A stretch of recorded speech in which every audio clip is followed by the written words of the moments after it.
1945 ഒരു മഞ്ഞുകാലം. രണ്ടാം ലോക മഹായുദ്ധം അവസാനിക്കാൻ മണിക്കൂറുകൾ മാത്രം ബാക്കി. അമേരിക്കൻ സൈന്യം ജർമ്മനിയിലെ മെർക്കേഴ്സ് എന്ന അപരിചിത ഗ്രാമത്തിലേക്ക് കയറി വരുമ്പോൾ അവർ ഒരു സാധാരണ വിജയം മാത്രമേ പ്രതീക്ഷിച്ചിരുന്നുള്ളൂ. പക്ഷേ അവിടെ 2000 അടി ആഴത്തിൽ ലോക ചരിത്രത്തിൽ ഇനിയൊരിക്കലും ആവർത്തിക്കപ്പെടാനാവാത്ത ഒരത്ഭുതം അവർ കണ്ടെടുത്തു. ഒരു സാൾട്ട് മൈൻ. അവിടെ ഒളിഞ്ഞു കിടന്നത് സ്വർണം, ഡയമണ്ടുകൾ, കലാസൃഷ്ടികൾ, വിദേശ കറൻസികൾ, അങ്ങനെ എണ്ണിയാലൊടുങ്ങാത്ത നിധി സമുച്ചയം. ഇന്നത്തെ മൂല്യം ഏകദേശം $16 ബില്യൺ മുകളിൽ.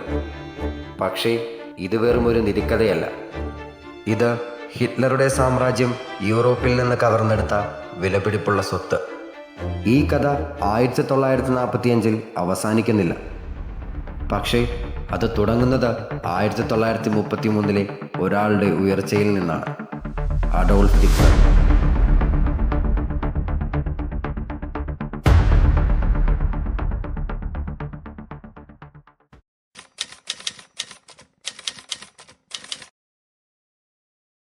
വർഷം 1933.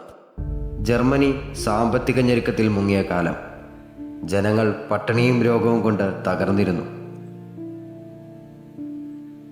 ആ സമയത്താണ് അഡോൾഫ് ഹിറ്റ്ലർ അധികാരത്തിലേക്ക് എത്തിയത്. അധികാരത്തിലെത്തി ദിവസങ്ങൾക്കുള്ളിൽ തന്നെ ജർമ്മനിയിൽ ജനാധിപത്യം തകർന്നു. പ്രതിപക്ഷം ഇല്ലാതായി. രാജ്യം ഭീതിയിൽ മുങ്ങി. 1934 ജർമ്മനിയുടെ പ്രസിഡന്റ് മരിച്ചതോടെ ഹിറ്റ്ലർ പറഞ്ഞ വാചകം ജർമ്മനിയുടെ ചരിത്രത്തെ തന്നെ മാറ്റി. ഞാനാണ് ജർമ്മനിയുടെ ഏക നേതാവ്. ആ നിമിഷം മുതൽ യഹൂദർ, രാഷ്ട്രീയ പ്രതിപക്ഷ നേതാക്കൾ, ആര്യന്മാരല്ലാത്ത എല്ലാവരും നാസികളുടെ ഇരയായി. ബിസിനസ്സുകൾ പിടിച്ചെടുക്കപ്പെട്ടു. വീടുകൾ കയ്യേറി. സ്വർണവും പണവും കലാസൃഷ്ടികളും എല്ലാം ഹിറ്റ്ലറുടെ ഗവൺമെന്റിനാൽ പിടിച്ചെടുക്കപ്പെട്ടു. ഈ ക്രൂരതയ്ക്ക് അവർ നൽകിയ പേര് ആര്യനൈസേഷൻ.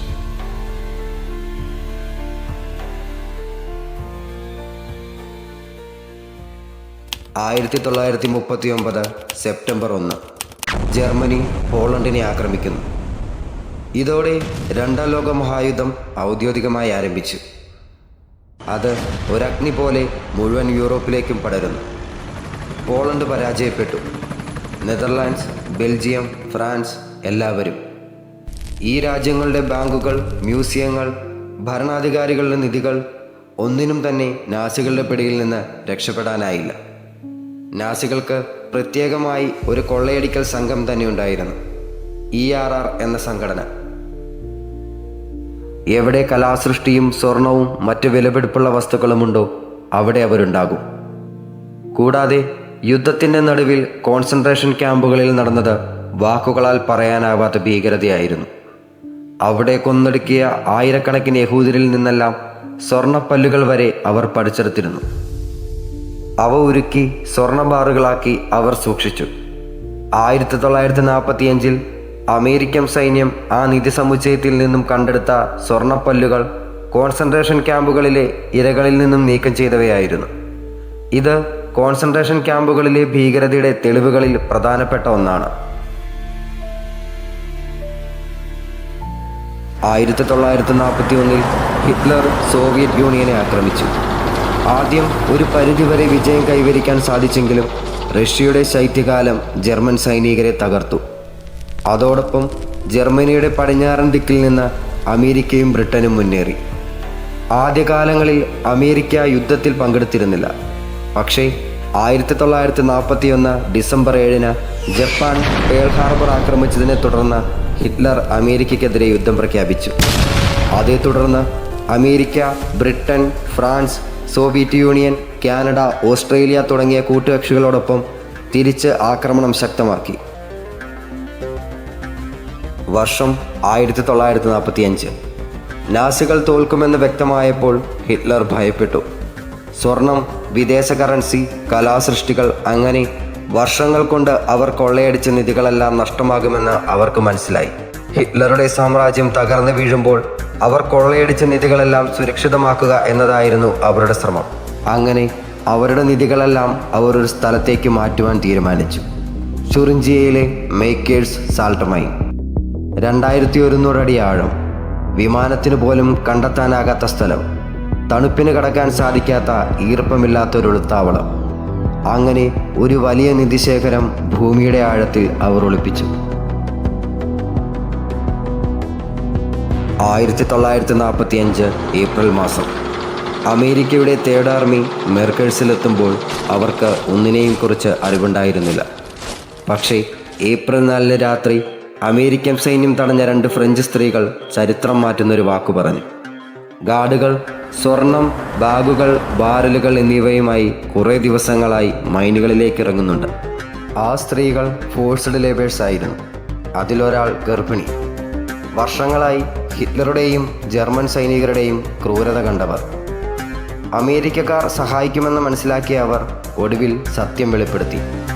അതാണ് ലോകത്തിൽ ഇന്നേ വരെ ലഭിച്ചിട്ടുള്ള ഏറ്റവും വലിയ നിധികളിലേക്ക് അമേരിക്കയെ എത്തിച്ച ആദ്യ സൂചന.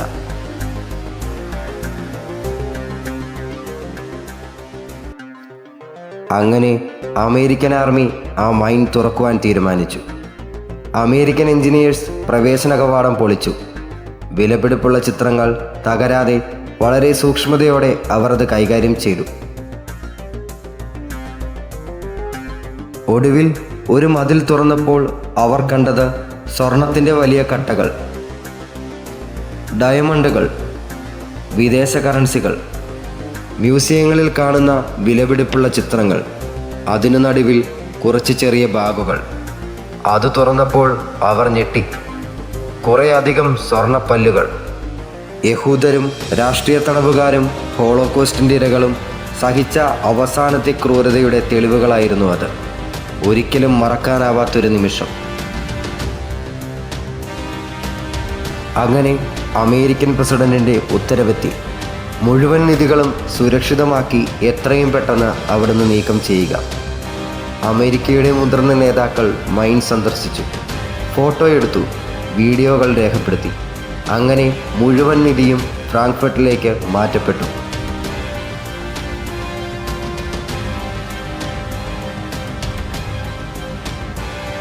മേക്കേഴ്സിലെ മൈൻ ഒരിക്കലും ഒരു നിധിശേഖരം മാത്രമായിരുന്നില്ല.